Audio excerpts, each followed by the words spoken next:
أعوذ بالله من الشيطان الرجيم بسم الله الرحمن الرحيم Assalamu alaikum wa rahmatullahi wa barakatuh. This is Munibah Khan and you're watching Duroos-Ul-Qur'an. Today inshallah we will begin with Suratul Baqarah. Rabbi shrah li sadri wa yassir li amri wahlul 'uqdatam min lisani yafqahu qawli.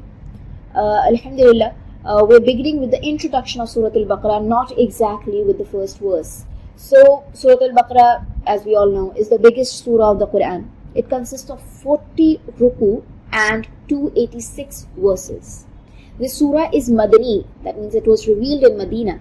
The characteristics of Madani surah is that they pay more attention to the rules and regulations. Therefore, special attention has been paid to these in this surah as well. Surah Al-Baqarah is the second surah of the Quran. It first introduces the Quran. And after this, some attributes of the believers, the disbelievers, and the hypocrites have been stated. It also mentions who and what type of people can benefit most from the Quran and how much they can benefit. Who will succeed and who will fail. Then the message of the Quran for humanity is stated very explicitly, and its proofs are also brought forward with clarity. In addition, answers to the objections and questions raised by the opposition are also answered here. At the same time, unity of deity, that is, Tawheed, unity of leadership, that is prophethood, and unity of destination, that is hereafter, have also been pointed out. So in the third ruku, the invitation and message to worship Allah is given to all humanity. In the fourth ruku, it is stated that human is not just a worshipper. Apart from being a worshipper and a creature of Allah, he is the Khalifa, successor, and vicegerent of Allah. So he has to create, shape, and nurture the world. Along with practicing the laws of Allah, his responsibility is to spread and enforce them as well. So based on these laws, personality building has to be done. Society has to be molded. And the state has to be established and run. Because without these three things, it is unthinkable to establish the Khilafat, that is, Caliphate. The Khilafat includes both its physical and Sharia aspects. At the same time, the principles of the oneness of the system and humanity have also been pointed out. From the 5th ruku to the 14th ruku, the Israelites, that is the Jews, Bani Israel, are addressed. Although in some places the polytheists of Arabia, the Christians and the believers have been addressed as and when required. But the story of the crimes of the Jews has generally been mentioned. On one hand, there are constant favors, blessings, and bounties of Allah Almighty on this nation. On the other hand, we see their personality that was engulfed in inactivity, misconduct, and worldliness. And that was based on constant ungratefulness, breach of covenant, disobedience, transgression, very important, and immorality by this nation that incurred Allah's wrath. One of the purposes of narrating this crime story was to invite those who have a conscience and an iota of morality so that they may accept it if they want to come to the right path. The second purpose was to establish an argument against the Jews themselves and expose the hollowness of their piety.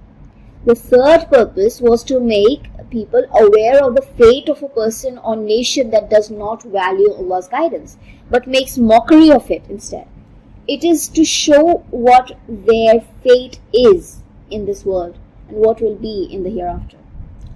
Apart from these, the fourth, but the foremost and the most crucial purpose was and is to teach a lesson and a reminder to the Ummah, which has been entrusted with the world's leadership now, replacing the Bani Israel, replacing the Jews because of their deeds. This Ummah, the bearer of the divine guidance, must pay its proper dues. It's talking about us. Otherwise, it will not be able to avoid falling into the pit of humiliation, degradation, decline in its thoughts, morals, habits, and social, economic, political aspects, at individual and collective levels, as we can see now. This is why the Muslim Ummah should strive consistently and constantly to fulfill the position and responsibility assigned to them. It should not show any laxity about it. Otherwise, it will meet the same fate as that of the Bani Israel.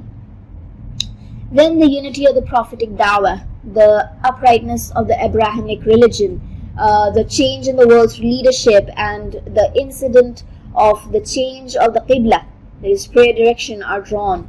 After this, from the 19th ruku till the end, the Muslim Ummah is continuously being given many pieces of advices. Okay, besides this, Islam is a complete system of life, and the Quran is the way of life.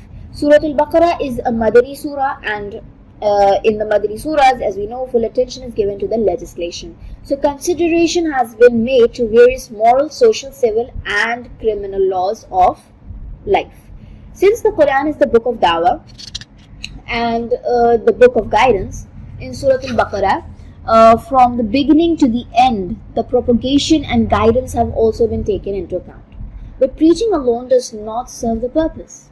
The need for jihad, which means struggle in the cause of Allah, it's struggling, okay, and fighting, were also acknowledged. No system can be established in the world only through invitation and preaching. Therefore, attention has also been paid to jihad and fighting, and human and financial sacrifices were also encouraged.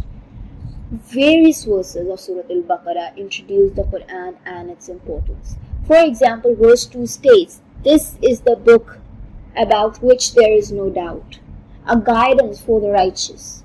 Now, verse 23 says, "And if you are in doubt concerning what we have sent down upon our slave, then produce a surah like it, and call upon your helpers and other than Allah, if you are truthful." In verse 97, it is mentioned, "Whoever is an enemy to Jibreel, that is Gabriel, it is he who has brought it down upon your heart by the permission of Allah, confirming what has been before it, and a guidance and good news to the believers."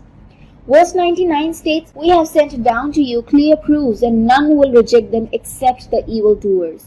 In verse 231, we read, "Do not make a mockery of Allah's verses, and remember Allah's grace upon you and what He has sent down to you of the book and the wisdom to exhort you."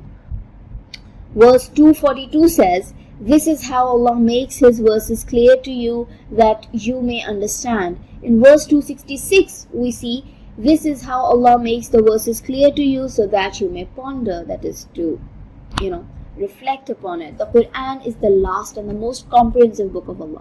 We need to accept that. Similarly, this important surah, Suratul Baqarah, is also comprehensive.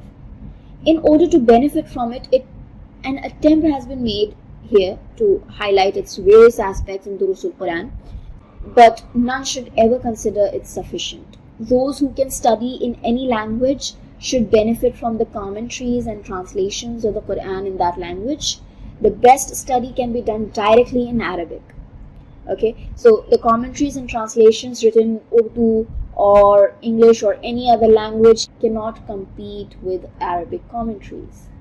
May Allah accept all our efforts, giving time, speaking, listening, everything. Ameen thumma ameen. With this, we come to an end to our today's session. Inshallah, we'll start with lesson 3, that is Suratul Baqarah, Ruku 1, and its topic is success is based on Iman and action.